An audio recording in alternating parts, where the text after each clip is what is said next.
Esteja convosco. Ele está no meio de nós. Proclamação do Evangelho de Jesus Cristo, segundo João. Glória a vós, Senhor. Naquele tempo, Jesus disse a Tomé: Eu sou o caminho, a verdade e a vida. Ninguém vai ao Pai senão por mim. Se vós me conhecesseis, conheceríeis também o meu Pai. E desde agora o conheceis e o vistes. Disse Filipe: Senhor, mostra-nos o Pai e isso nos basta. Jesus respondeu: Há tanto tempo estou convosco e não me conheces, Filipe? Quem me viu, viu o Pai. Como é que tu dizes, mostra-nos o Pai? Não acreditas que eu estou no Pai e o Pai está em mim? As palavras que eu vos digo, não as digo por mim mesmo, mas é o Pai que, permanecendo em mim, realiza as suas obras. Acreditai-me, eu estou no Pai e o Pai está em mim. Acreditai ao menos por causa destas mesmas obras. Em verdade vos digo, quem acredita em mim fará as obras que eu faço e fará ainda maiores do que estas. Pois eu vou para o Pai. E o que pedirdes em meu nome, eu o realizarei, a fim de que o Pai seja glorificado no Filho.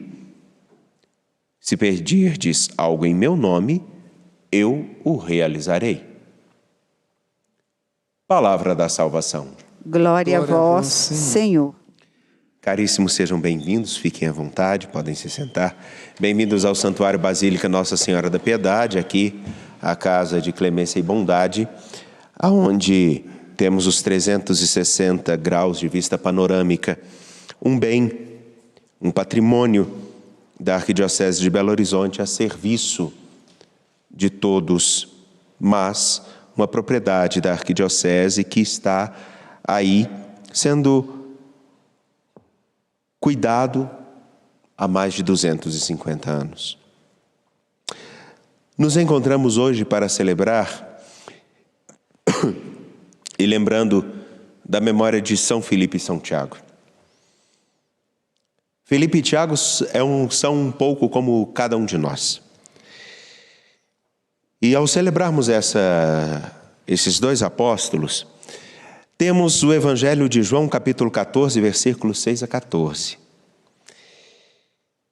E logo no versículo 6, Jesus fala uma expressão que é muito conhecida, muito falada, mas sem medo de errar. Afirmo, muito pouco compreendida. Ao dizer que é o caminho, a verdade e a vida, ele está trazendo três imagens muito peculiares do tempo da Escritura, mas que acredito que poderão ser muito bem traduzidas com uma imagem que agora proponho.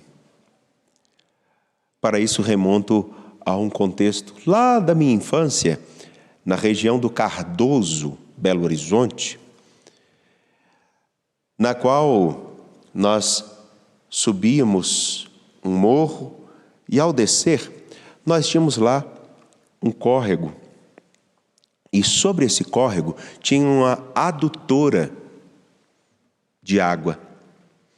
Nós poderíamos, para chegar ao outro lado, onde tinha gabiroba, onde tinha vassoura, porque naquele tempo minha mãe varria a casa com vassoura cortada no mato.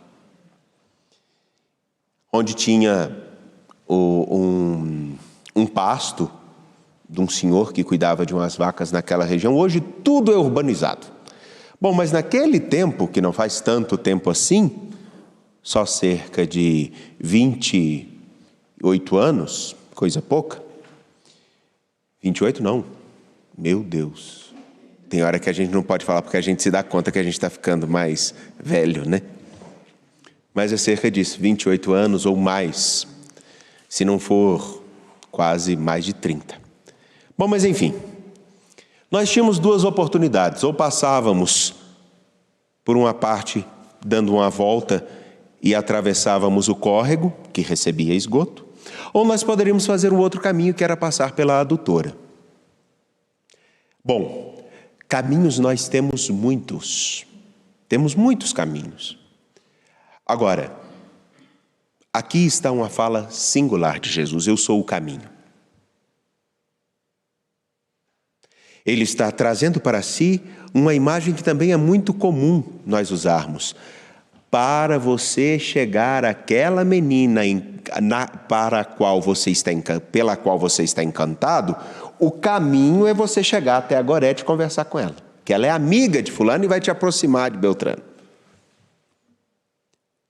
Ou então o caminho é como essa adutora. Lugar pelo qual devemos passar. Ou uma ponte. Quando a pessoa diz que é o caminho, ela está trazendo para si, olha, para si.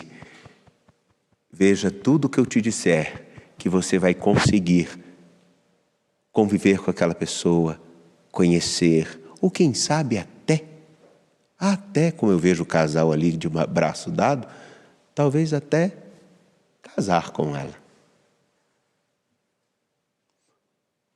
Ficou claro a imagem do caminho? E verdade? Verdade pode ser entendido de tantas coisas, ainda mais nesse tempo onde tudo que todo mundo fala é verdade.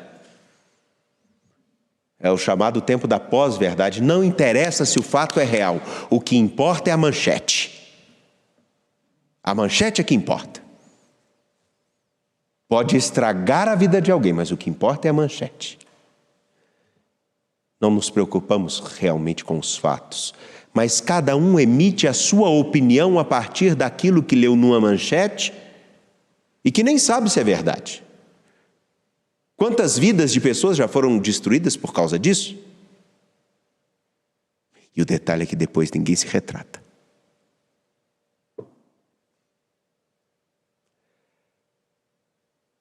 A verdade aqui pode ser traduzida da seguinte maneira.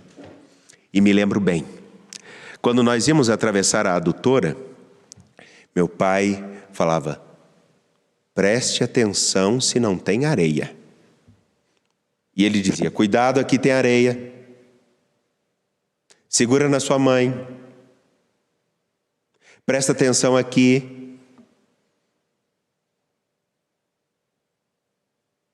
Ora, a verdade é muito mais do que simplesmente saber um fato. A verdade, quando Jesus diz eu sou a verdade, é para dizer o seguinte: se vocês me escutam, muito dificilmente vocês tropeçarão ao longo do caminho ou vocês errarão o modo de andar por este caminho. Fácil, não é? Agora, e vida? Nós estamos vivos. Minha pressão está estabilizada. Qualquer coisa, eu levanto a mão, o enfermeiro vai me dar um socorro também. E aí, qualquer um que estiver aqui, se sente mal na celebração, levanta a mão ou contata alguém, fala com alguém do seu lado, o técnico em enfermagem imediatamente já vai dar o suporte. Nós estamos vivos. Agora aqui a vida é outra coisa. Aí eu vou usar aquela imagem que disse primeiro. Atravessávamos a adutora e escutávamos o que nos era orientado, e quando nós chegávamos lá, nós poderíamos fazer uma experiência extremamente bonita, porque minha mãe, minhas tias iam catar o esterco. Às vezes também catavam as vassouras. Os meninos iam para as gabirobas. As meninas também brincávamos.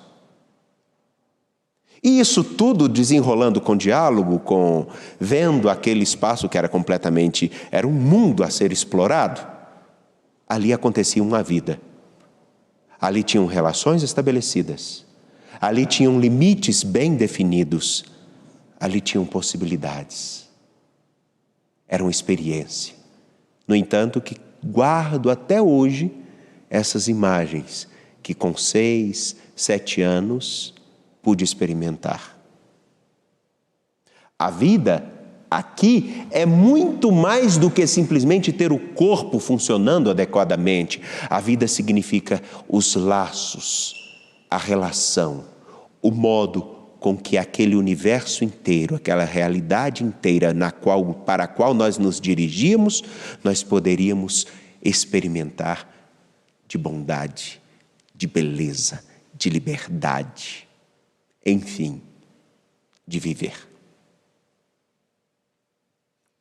Com isso posto, espero que tenha ficado claro a imagem do caminho, a imagem do que significa verdade e a imagem do que quer dizer essa vida.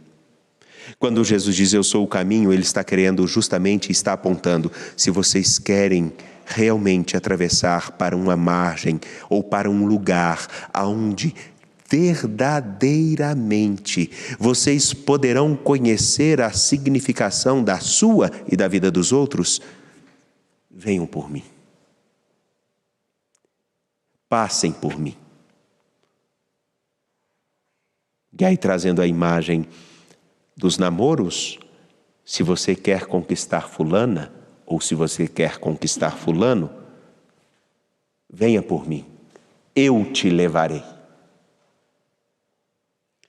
A verdade é, se você se comportar de determinado modo, você causará grande estranheza para o pai, para a mãe ou até mesmo para a pessoa. Cuidado com o que fala, cuidado com o modo que age.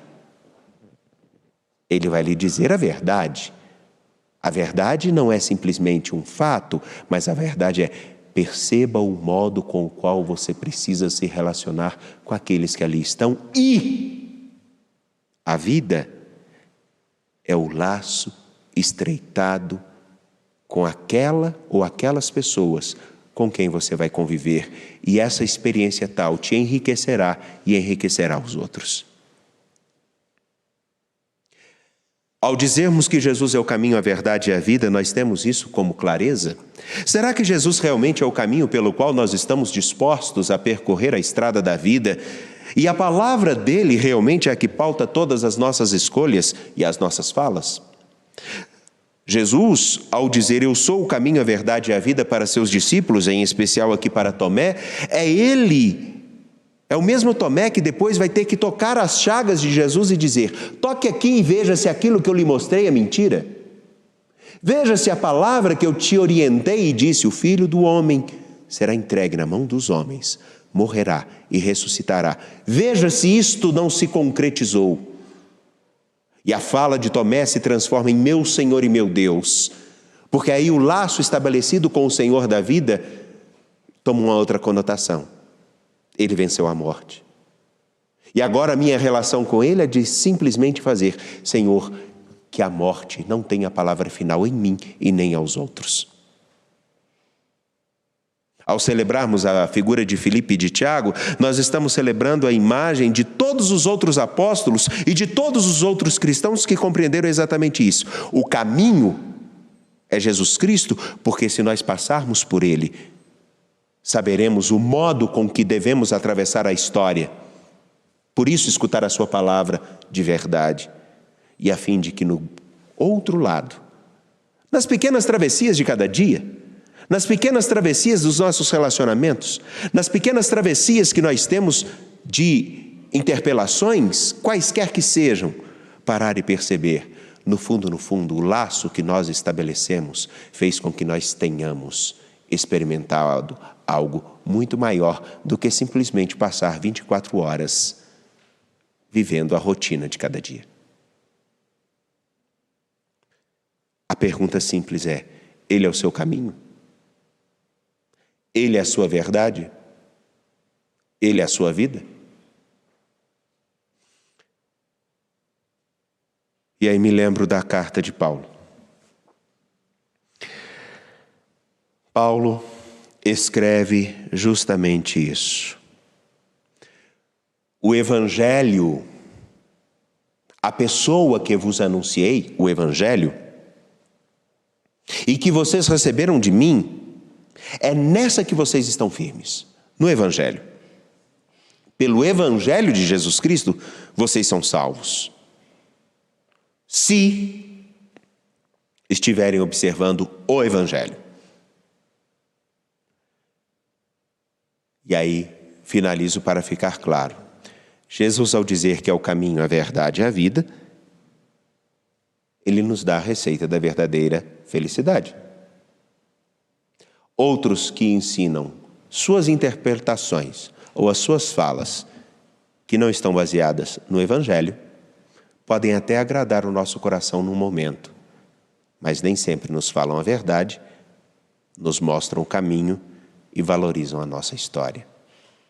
Peçamos ao Senhor nosso Deus que nos ajude a tê-lo como caminho, como verdade e como vida. De pé, apresentemos ao Senhor nossas preces.